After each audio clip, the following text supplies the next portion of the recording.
typically spent with Jess, aka she kinda knows Arsenal. We've got a lot to discuss.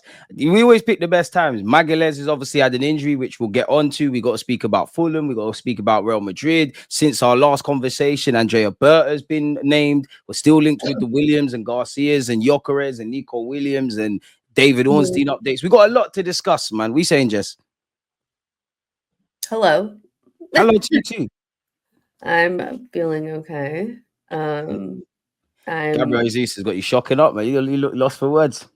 Gabriel who? Gabriel Magalhaes, apologies. Don't worry, we're going to talk about Brazilian though. You got some apologies, but we'll get into it. Oh, I'm not apologizing for anything. I don't. There's no point being wrong and strong, man. Like, no point being wrong and strong. I told your American left didn't do nothing. I told Nelly FC yesterday that you guys should just be happy that he had a good performance after 2 years of nothing. So, swear. So what? He's got 5 goals though. If you exclude Bukayo Saka, Mikel Merino, and Kai Havertz, he's one of our top goal scorers. He's doing his job more than your boy. If he's been playing well. Had a hamstring injury, remember? No, I'm going to ask you this. If he's been playing well, because you're bringing up the stats, then why do people want him replaced? And why? I can't. Jess, I'm so happy you said that. Answer the question. Because he hasn't been playing well. Exactly. So, why are you being aggressive? You're scaring me, Jess. I thought we were friends. You're scaring me. If you allow me, enjoy the day. Can I?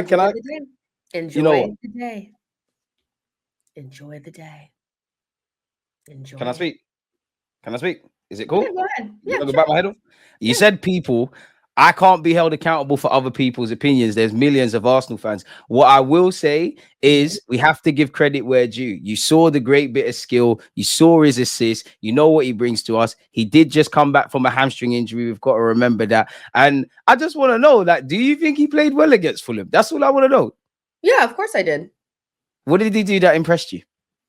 Actually got past his man a couple of times. Yeah, that was really good. What that else? Was nice. The assist was really good too. That was the best performance that he's had since the 2022-2023 season. Cap, you're gonna forget? Are you forgetting the bit of skill, the nutmeg? What do you mean? That's the biggest. You didn't mention it though. You didn't mention it. He got past Castagna. Yeah. Why are you saying it in a snide way? I'm not. I gave him man of the match. Like, you should be happy because we're going to get into it, but we're about to see your boy, who's apparently a good passer and all of that kind of stuff, Mr. Jakub Kiwior, play against Real Madrid. Banner aside, Jess, man, like let's have some structure before we get into Berta and Jokeres and Gabriel Magalhaes and the injuries. And me and you, no doubt, we're both very analytical, speak about injuries. Let's try and have some structure. Arsenal versus Fulham. As much as you can not comment on Timber and Magalhaes, talk to me about that game. I mean, I think it was just like a tale of two halves, to be honest. I think the first half was pretty dead from both teams. So it was hard to stay interested in the game. I think it's difficult to stay interested in any of our games in the Prem, knowing that we're probably, it's over. We're not exactly great to watch.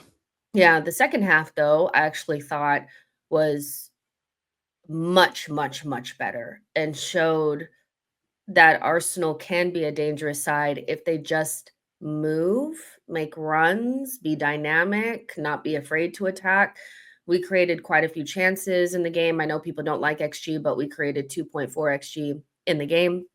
With no pens or anything. People that don't rate Martinelli are XG and stat merchants. I just want to throw that out there. I couldn't help you, but go on, Jess. I cut you. It's rude. So I think that we did pretty good. I thought, when Timber made that overlapping run, Odegaard found him. When Martinelli ran central, which when's the last time we've seen Martinelli make a run centrally? Quite a lot. No, not really. Not this season. Not this season. So he was Spurs away, Inter, Atalanta, these chances which he didn't convert, they all started centrally. But go on. I would just say enjoy the day that you got. Because if he doesn't show up against Everton, this is going to look horrendous. So, Jess, do you know how much shit you and Gooner and all of you lot give me for Martinelli and how many times I've lost? Of course I'm enjoying my day, and that's all it is. I know you lot are coming for my head back. Enjoy the day. That's all I'm saying. Cream always rises to the top. When he made that run, and Odegaard found he should have been onside, but he was off. To me, that was just one of those. He was off, and Winieri didn't numerous times. his best game, but we were at least putting ourselves in positions to get into the box centrally and put Fulham under pressure, which we've really struggled to do against teams like Fulham that play the deep mid block. So I think even, and obviously Saka makes a huge difference when he comes in, but even before Saka got on the pitch, I did think that we were doing pretty good. We just needed to convert. So moral of the story is move and things happen. I don't know why we've been at this thing where we just stand in one spot. Nobody makes runs, nobody's dynamic, but we're such a better side when we have movement, when players are aggressive. And I think one of probably the player that showed it the most was Martinelli. I feel like Yeah. people were saying that Martinelli, I Okay. gave him credit. I Oh, Martinelli, do. Listen, enjoy your day. But yeah, he did really, really good yesterday, and so hopefully he can maintain that level. I think you said a lot of things that we can touch on. I'm a bit different to you in that, being at the game, I think obviously, like as much as we can kind of skip over, the game is going to be overshadowed, or better yet, the major talking points are going to be Bukayo Saka's return. Being at the game, it's testament to what he is, but it's also testament to how much we love him in that when his name was announced in the build up to the game, when he came off the bench, when he warmed up and evidently he scored, especially when his name was read out initially. There's certain man that will score for this football club throughout the whole entire time of just Arsenal being a thing in this world that will never have a role like that. Happy Mhm. to see the star boy back. I think Mikel Merino, yeah, he was involved in, I'd hate to be a nerd, but the pre-assist before Martinelli did that flick, and he did score with a touch of fortune, but isolated to taking that away. I think Merino, that was probably without context, 90 minutes. I think that was his best game. Obviously, the injuries are one thing. I'm a bit different to you in that I feel it was a nothing game, so I share the same. I share the same thoughts as you. Like we're at with the club. I think the first half was a bit better than the second. I would say the one thing I'm kind of critical of Arteta is. Do you remember? You remember Zinchenko at Anfield, right? Where we should have brought on Tini. He only brought Tini on when Zinchenko obviously made that error. Yeah, Lewis Skelly had a good game for me, but I feel towards the end he looked knackered, he looked spent, and I He was think tired. exactly just to see out the game, I think he needed to throw Tini on, and and he didn't do that, and I'm kind of nitpicking, but I just feel. Had Fulham have scored that sitter with Munoz, had they have scored a couple of chances as well as the goal they did score with Kivior and Cole, not even agendering him, they went to sleep. It could have been another game, but we just needed to handle business. I think Fulham respected us too much. That kind of comes with the territory, but we kept it moving. I do want to ask you about Saka though. Yeah, like me and you were very cautious, and I don't think we're without claim. I think many people are going to go, "Oh, I told you so. Saka's fit now." Da, da, da, da. But I must admit, he looked a lot fresher than I thought. He was obviously back to his best, and considering he's been out for 100 days, 101 days, he didn't look like that. Like, was we panicking too much? Were we wrong? Like, do we and you have to just eat humble pie with the Saka thing? I Where we at? mean, we just need to wait to see. He played 30 minutes, against Fulham. So, let's just pump the brakes a little bit because he's going to play probably every minute now from now until the end of the season. God You know, forbid. so we need to just calm down, for 2 seconds. Now, that being said, like I was actually talking to my mom about this and she was saying that We got mum. that's the most like fresh that Saka has looked in, like you were saying, in a long time. And if there was anybody that needed time off, it's probably him. He's played nonstop since Mikel has been here. As a starter, as a full 90, as a leader, he plays almost every minute of every game for England. He never gets a break. So maybe 100 and something days rest actually, if from a counteractive side, maybe is a good thing because there's nobody that needed more rest than him. So I'm hoping that that's what we get out of it is that 100 days off gives us the freshest Saka that we've seen in a couple of seasons. And not that we're going to get some sort of, injury proneness, situation, but nothing really can be said after 30 minutes after Fulham. Now, in terms of the way that we played once he got on, there were people probably not on your channel, but on my channel after the games, there were What a people god. speaking crazy on Saka's name. What do you mean? Crazy on Saka's name, What do you mean? Yeri has a higher ceiling, Yeri has more to his game, he's more well-rounded, he's this and that.